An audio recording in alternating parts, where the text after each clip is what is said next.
আপনি কি কখনো শুনেছেন হরিণ সিংহের থেকে পালানোর বদলে তার সাথে লড়াই করেছে? হরিণ সিংহকে আক্রমণ করেছে, কখনো শুনেছেন? কখনো না। কিন্তু এরকম হতেই পারে, এরকম হয়েই থাকে।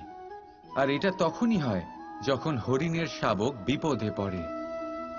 যখন তার সিংহের কবলে পড়ার ভয় থাকে, তখন হরিণীও এসে সিংহের সাথে লড়াই করতে থাকে।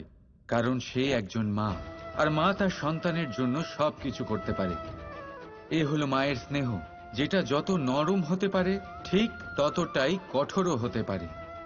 আর তার সন্তানের মঙ্গলের জন্য সে ক্রোধের সমস্ত সীমা পার করে তার সন্তানকে রক্ষা করেই ছাড়বে। আর সেই জন্যই তো মাকে সন্তানের জীবনে সবথেকে বড় ঢাল বলা হয়। এই মাকে আমার শত কোটি প্রণাম। রাধা রাধা। করুণা, করুণা সেই অনুভূতি যার থেকে এই সংসারের সমস্ত অনুভূতির জন্ম হয়। আর এই সমগ্র সংসার মায়ের থেকে জন্ম নেয়। মাই সেই ব্যক্তি যিনি করুণার সাগর। সন্তানকে দেখেই উনি বুঝে যান যে তার বিড়ম্বনা কিসের, তার কিসের প্রয়োজন। সন্তানের চোখে যদি উনি জল দেখেন, সেটা দেখেই উনি বুঝে যান যে সন্তানের শরীরের কোন অংশে সে আঘাত পেয়েছে। সন্তানের কিছু না বলা সত্ত্বেও মা বুঝে যান যে আজ আহারে সন্তান কি খেতে চায়। ইনি হলেন মা। মা করুণার সবথেকে বড় রূপ। আর আজকের যুগে মানুষেরা জীবনে একটু এগিয়ে গেলেই মাকে পেছনেই ফেলে আসে, মাকে ভুলেই যায় তারা। এই ভুল আপনি কখনোই করবেন না, কখনোই করবেন না। কারণ মা সেই করুণা যে আপনার জীবন থেকে চলে গেলে তারপরে আপনি জীবন অবশ্যই যাপন করবেন, কিন্তু কখনোই জীবন বাঁচতে পারবেন না। তারপরে আপনার জীবন থেকে আপনার এই মূল্যায়ন, আপনার জীবন থেকে করুণার এই অনুভূতি, সেটাও আপনি হারিয়ে ফেলবেন। আপনার মা সব থেকে গুরুত্বপূর্ণ। যদি মাকে হারিয়ে ফেলেন তাহলে বুঝবেন সব হারিয়ে ফেলেছেন। তাই মাকে সর্বদাই মনে রাখবেন, সর্বদাই তাকে ভালোবাসুন। আর আমার সাথে বলুন, রাধা রাধা।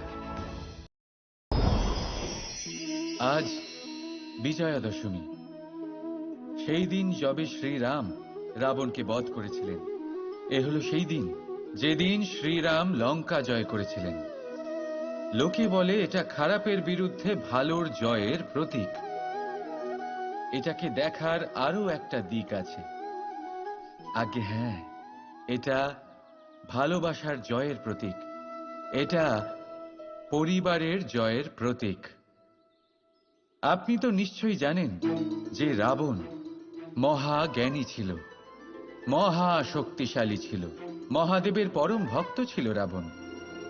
এবার যে ব্যক্তি কৈলাস পর্বত তুলতে পারত, সেই ব্যক্তি নিজে এক কাটা বৃক্ষের মতো শ্রী রামের চরণে পড়েছিল।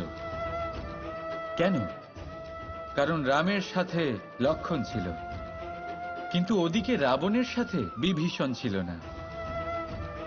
একদিকে এক পরিবারের মধ্যে ভালোবাসা ছিল, কিন্তু অপরদিকে আর এক পরিবারের মধ্যে দূরত্ব বাড়ছিল। তাই মনে রাখবেন, যদি সংসারের ওপরে বিজয় লাভ করতে হয় তাহলে সর্বপ্রথম পরিবারের মধ্যে ভালোবাসা বজায় রাখতে হবে। পরিবারের মধ্যে ভালোবাসা বাড়ান, দূরত্ব নয়। আপনি সব সময় সুখী থাকবেন আর জীবনের সমস্ত বাধা আপনি অতিক্রম করবেন। রাধা রাধা। এই ছোট কাঠের ডাল দেখতে পাচ্ছেন আপনি? একটা বৃক্ষ থেকে এরম হাজার হাজার ডাল পাবেন, যা দিয়ে আপনি আগুন জ্বালাতে পারবেন, যা নিজে জ্বলে আমাদের ভোজন বানাতে সাহায্য করে থাকে, যা নিজে জ্বলে অন্ধকারে আমাদের আলোকিত করে। যদি এটাই অন্যভাবে দেখা যায় তাহলে এমনই এক ছোট্ট ডালের টুকরো একটা ছোট্ট ফুলকিতেই নিজের সাথে হাজার হাজার বৃক্ষ জ্বালিয়ে দিতে পারে।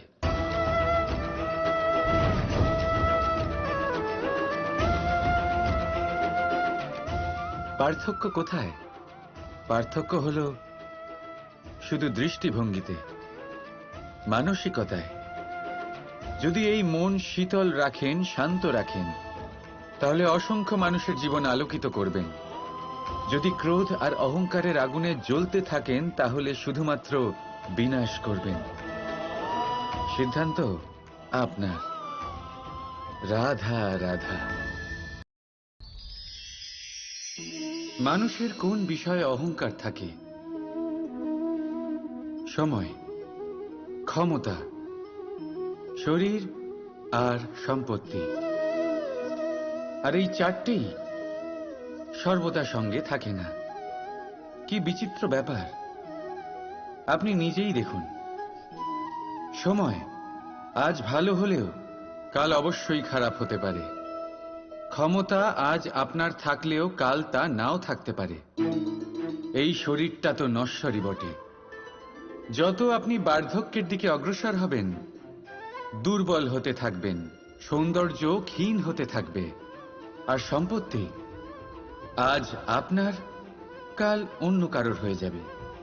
আর এই সমস্ত নশ্বর জিনিসে মন কেন্দ্রীভূত করতে করতে ব্যক্তি ভুলে যান সেই বিষয়গুলি যা সর্বদা আপনার সাথে থাকবে, আপনার ঢাল হবে, আপনার সম্বল হয়ে থাকবে। আর তা হল আপনার স্বভাব, বুদ্ধি, সৎসঙ্গ আর খাঁটি সম্পর্ক। নিজের স্বভাব শীতল রাখুন, কর্মে বুদ্ধির পরিচয় দিন, সর্বদা ভালো মানুষের সাথে সময় কাটান, আর খাঁটি সম্পর্ক সর্বদা পালন করুন। জীবনে সর্বদা সুখী হবেন। রাধা রাধা। কথায় আছে যে ভাগ্যের খেলা অত্যন্ত বিকট হয়। দেবতারাও বুঝতে পারেন না যে এই খেলা কি। আমরা তো শুধু সাধারণ মানুষ। ঠিক আছে, সিদ্ধান্তের কথা বলি। সিদ্ধান্ত নেওয়া তো আপনারই হাতে আছে। কেন? দেখুন, ভাগ্য আপনার সিদ্ধান্ত পাল্টাতে পারে না, কিন্তু আপনার সিদ্ধান্ত, এটা আপনার ভাগ্য অবশ্যই পাল্টাতে পারে। তাই ভাগ্যের উপরে নির্ভরশীল থাকবেন না। মনোসংযোগ করুন আজকের সিদ্ধান্তের ওপর। শান্ত মনে বিচার করুন, তারপর সিদ্ধান্ত নিন, কারণ এই সিদ্ধান্ত, এটা বড়ই গুরুত্বপূর্ণ। আপনার আজকের সিদ্ধান্ত আপনার ভবিষ্যতের কাঠামো। আপনার আজকের এই সিদ্ধান্ত ভবিষ্যতে সৌভাগ্য হতে পারে, আবার দুর্ভাগ্য হয়ে দাঁড়াতে পারে। সিদ্ধান্ত আপনার।